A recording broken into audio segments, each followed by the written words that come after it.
Après la rentrée des classes, place à la fête de la rentrée. C'est la rentrée des associations, la rentrée aussi des familles dans la vie de la commune. Et tous nos bénévoles aussi sont présents, plus de 50 associations aujourd'hui représentées, avec un temps fort.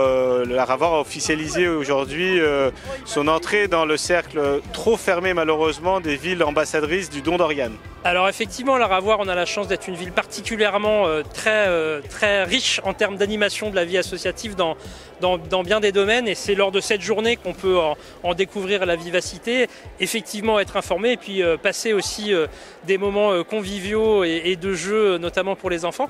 Et puis c'est l'occasion pour la ville de la Ravoir aussi de pouvoir informer des programmations de la rentrée, des différents dispositifs qu'on met à disposition des Ravoriens durant toute cette année qui arrive. Alors aujourd'hui, la buvette et la restauration, sans oublier qu'à la restauration, il y a nos moules frites traditionnelles. Et demain, pour le vide-grenier. Très très bonne ambiance.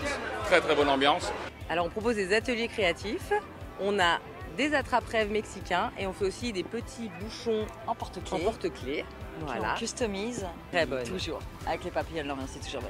Alors aujourd'hui, sur le stand du Karaté Club, on présente forcément le club, la discipline du karaté. On a également aussi une nouvelle activité qui va commencer cette saison, c'est une initiation au sabre laser. Sur le stand, oui, il y a une bonne ambiance, il y a eu un petit peu de monde ce matin. On espère qu'il y en aura aussi cet après-midi. Je le dis souvent, la Ravoir c'est un tout, c'est un territoire attractif au niveau économique, mais c'est aussi une ville qui fonctionne et qui vit grâce à ces associations. Et la fête de la rentrée est aussi une belle vitrine pour les associations. Toute la journée, il y a des démonstrations, ça démarre à 10h jusqu'à 18h.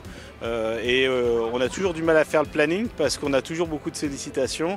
On a les familles qui viennent inscrire leurs enfants et du coup, ça génère aussi beaucoup d'intérêt. Et puis on a aussi beaucoup de curieux qui viennent des communes extérieures, soit pour profiter des animations ou inscrire leurs enfants dans les associations ravariennes.